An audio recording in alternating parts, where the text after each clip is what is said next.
homem tá com fome, viu, minha irmã? Cadê? Tá, ele tá no gás, ele. Ô, glória. Tem alguém aí? Glória a Deus. Que bênção. João, capítulo de número 11, versículo de número 35.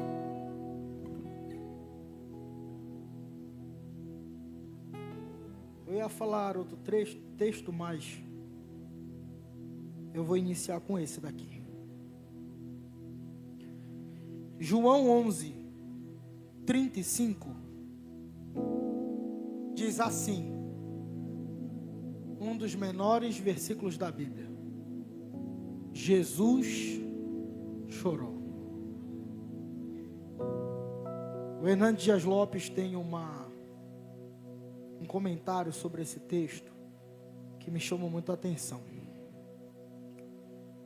Esse é o famoso episódio de um homem íntimo e amigo de Jesus, que, acometido de uma doença ou de qualquer outra coisa na sua saúde, chegou a falecer.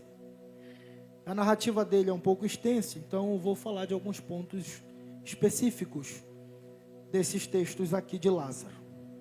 Morava em Betânia, tinha duas irmãs chamadas Maria e Marta, e o texto dos versículos iniciais do capítulo de número 11 diz que o Senhor os amava muito, amigo de Jesus, e Jesus o amava, não só a Lázaro, mas como Marta e Maria. O versículo de número 5 diz: ora, Jesus amava Marta e a irmã dela, e também a Lázaro. Quando soube que Lázaro estava doente, ainda se demorou 2 dias no lugar onde estava. E a atenção aqui nesse texto é: Jesus tem um amigo que está doente. O Hernandes Dias Lopes diz que, pelo menos do percurso de Betânia até onde Jesus estava, é a distância de 1 dia. Se é 1 dia para chegar, é 1 dia para voltar. Então esse homem, o mensageiro, quando chegou com Jesus onde ele estava, deu a notícia que Lázaro estava doente. E ao receber a notícia, Jesus ainda demorou 2 dias para ir até lá. Então, Jesus esperou o homem voltar para Betânia e ainda ficou mais 2 dias para poder ir, no total de 4. Então a pergunta surge: que amigo é esse que, sabendo que eu estou doente, ainda se demora 2 dias para poder me atender? Certamente, se eu ligar para um amigo e dizer assim, eu preciso de ajuda, o amigo vai ter que ajudar, né, irmão? É amigo. Mas por que Jesus, dizendo o texto que o amava e que era amigo, ainda se demora para atender o chamado de Marta e Maria? Quer dizer que amigo é Lázaro e Jesus não? A primeira observação que a gente faz aqui é que Cristo dá a entender que o tempo de Deus é diferente do nosso. Um dos sinais e dos pontos de atenção da aprendizagem que o milagre vai acontecer aqui de Jesus é que o meu tempo de desespero não implicará numa ação imediata de Deus. Que embora Marta esteja implorando a presença de Jesus, clamando por Cristo, suplicando por Ele, mandando mensageiro, isso em nada influenciou na ação do próprio Cristo em relação ao Lázaro. É porque tem momentos na nossa vida que o desespero bate e a gente quer que Deus resolva agora, e tem momentos que Deus não vai resolver agora. No momento de luta, de crise, de desespero, de problema, a gente como homem ora para Deus e diz: Deus, me socorre. E vai chegar um momento em que Deus não vai fazer nada, porque o meu tempo não é o tempo de Deus, e Ele não vai deixar de ser teu amigo. Foi igualzinho com Jairo. Senhor, socorre a minha filha que está doente. Jesus ainda esperou, Jesus ainda conversou para que o milagre fosse maior. E a gente entende que a espera e demora de Cristo está baseada na fala que Ele vai ter com ela quando Ele chega lá. O primeiro momento dessa narrativa é entender que, embora eu esteja desesperado, e embora eu saiba que Deus me ama muito, Ele não vai agir e não vai operar na forma que eu quero que Ele haja. Cristo ainda demorou 2 dias. Quando Ele chega lá, a narrativa vai dizer, Marta, desesperada, diz, mestre, se o Senhor estivesse aqui, meu irmão não teria morrido. Porque Lázaro ainda estava doente. Como Jesus demorou, ele morreu. Um crente fraco na fé se desespera logo, né? Abandona o barco, abandona Cristo, mas aqueles que creem verdadeiramente permanecem. E quando Jesus chega lá, o texto vai dizer, versículo de número 17, diz que quando Jesus chegou, encontrou Lázaro já sepultado. Havia 4 dias. Ora, Betânia ficava mais ou menos uns 3 quilômetros de Jerusalém. Muitos dos judeus vieram visitar Marta e Maria a fim de consolá-las por causa do irmão. Marta, quando soube que Jesus estava chegando, foi encontrar-se com ele.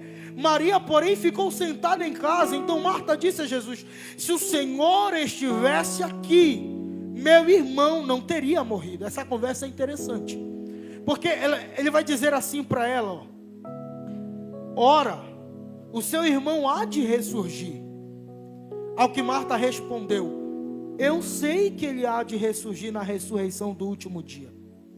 Então Jesus declarou, eu sou a ressurreição e a vida. Quem crê em mim, ainda que morra, viverá.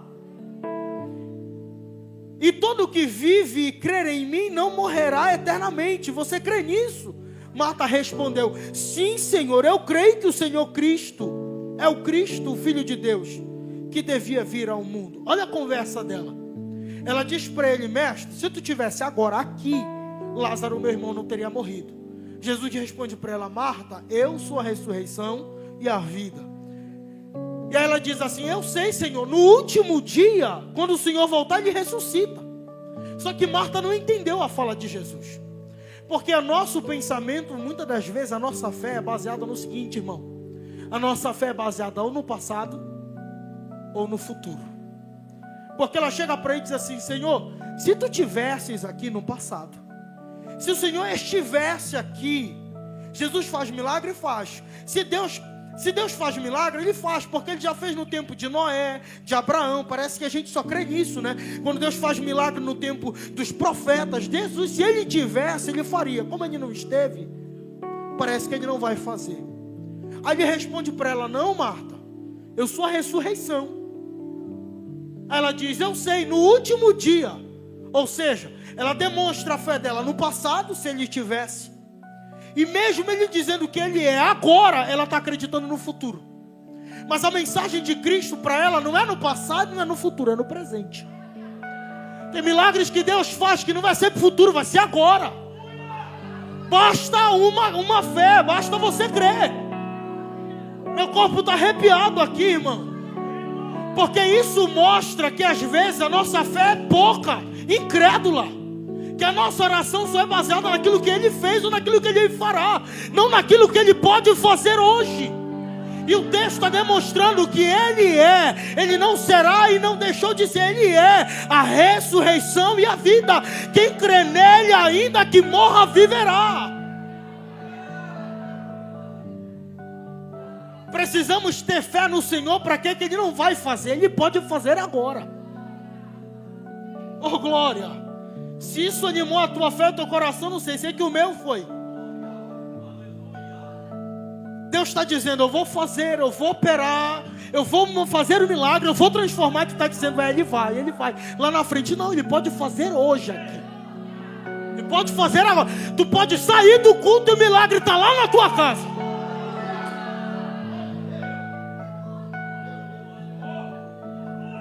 E a conversa desenrola, irmão.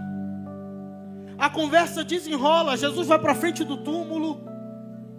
E o Hernandes Dias Lopes fala algo maravilhoso. que quando ele chega na frente do túmulo, onde está do túmulo lá não, né, irmão? Do túmulo, está todo mundo morto ali. Só que Jesus fala o seguinte: Lázaro, vem para fora. E o Hernando Dias Lopes diz que Jesus é específico na sua fala. Jesus não disse apenas vem para fora. Jesus chamou Lázaro. Porque se Jesus não diz o nome de Lázaro, todo mundo que estava lá vinha. Mas como o milagre era para uma pessoa, Jesus deu nome e endereço ao milagre. Lázaro. Qual é o problema nessa situação aqui? É que quando isso não acontece, Jesus olha ao redor e vê os fariseus, saduceus e todo mundo ali chorando devido à sua incredulidade. Porém, a aplicação e a exegese que esse autor comentarista fez é que Jesus chora porque ele se compadece de todos aqueles que estão ao redor. Por que Jesus se compadeceu? Porque ele é chamado Deus conosco. O Deus conosco também é Deus homem. Sabe as tuas dores, as tuas aflições, as tuas angústias, os teus sofrimentos. Se Jesus chorou, ele sabe o sofrimento que você está passando. Jesus olha para todo mundo e chora, porque o Cristo é Deus conosco. Quando eu leio isso, interpreto desta forma, conforme o que o autor diz, eu lembro de uma pregação que eu ouvi um culto tempo atrás. Por isso que é bom a gente estar em culto. Quando o pregador falou em Lucas, capítulo de número 1, versículo de número 37, quando ele disse que para Deus nada é impossível. E ele explicou porque para Deus nada é impossível. Porque quando a gente lê o texto de Lucas, capítulo de número 1, que está perfeitamente como um exemplo desse texto aqui, do que Jesus pode fazer, ele começa falando, Lucas, de um casal. Ele fala de Zacarias e fala de Isabel. E o texto diz, pastor Narciso, que Isabel, ela era estéril, avançada em idade, certo? E não tinha mais os costumes das mulheres. O que é que ela tinha? Ela era avançada em idade, ela era estéril e não tinha mais os costumes das mulheres. Como ela era avançada em idade, a sua coluna não tinha mais força para sustentar um bebê, porque o corpo já está envelhecido. Zacarias foi para o templo orar e o anjo apareceu para ele. E o anjo disse: Zacarias, o Senhor ouviu a tua oração. A mulher estava em casa, mas o profeta estava orando. Algum dos dois tem que orar. Alguns dos dois tem que estar em oração. Se Isabel está em casa, velha, sem costume das mulheres, estéril, e parou de crer, quem sabe que pode receber um filho, Zacarias estava orando. Porque o anjo diz: Zacarias, o Senhor viu a tua oração, e no tempo determinado ela vai gerar um milagre. Só que ele não creu, ficou mudo. O anjo disse: só vai voltar a falar quando o menino nascer. Para a glória de Deus, o menino nasceu. Qual vai ser o nome? João, o Batista. A mulher que era estéril, que não podia sustentar um filho por causa da coluna, e não tinha mais o costume das mulheres, de alguma forma miraculosa, Jesus foi lá e fez o milagre. Então ele entrou numa casa improvável, com nenhuma possibilidade de haver um milagre, e realizou o feito. De uma casa caída, sem estrutura nenhuma para gerar, o Senhor foi lá e soprou. Passaram-se 6 meses, Jesus vai na casa de quem? De Maria. O anjo foi lá, Gabriel está em cena, chegou na casa de Maria e falou assim: olha, agraciada és tu entre as mulheres. O que vai ser gerado dentro de ti vai ser do Espírito Santo. Mas eu nem tenho relação, nem deitei com meu marido. Como pode eu, virgem? O anjo olhou para ela e disse: olha, se tu soubesse que tem uma parente tua que há 6 meses está grávida, tu não duvidaria. Tu não entendeu? Eu vou te explicar. O anjo falou para ela: Maria, o que vai nascer de ti é uma promessa de Deus. O nome dele vai ser chamado Emanuel, Deus conosco. Tu vai colocar o nome dele de Jesus. Vai lá na casa dela. Quando Maria bateu lá na casa de Isabel e disse que agraciada era ela, um menino dentro dela pulou. O que está acontecendo aqui? O anjo, rapaz, Deus, ele é maravilhoso. Por que Deus é maravilhoso? Porque ele foi na casa de uma mulher que não tinha possibilidade nenhuma de gerar e gerou. Aí ele foi na casa da que tinha e não estava crendo.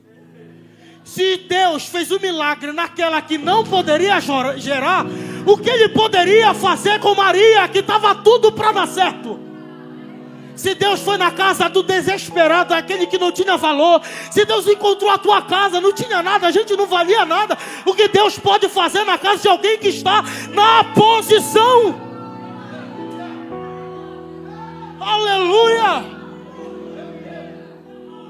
Se Deus foi na casa de uma mulher que não poderia gerar, que não tinha força na coluna, que não poderia dar luz, porque não tinha o costume das mulheres, e fez o milagre, e o que Ele pode fazer na vida de alguém daquele que está na posição? Por isso, para Deus não há impossível. Deus é Deus conosco. Que Deus te abençoe com essa palavra em nome de Jesus.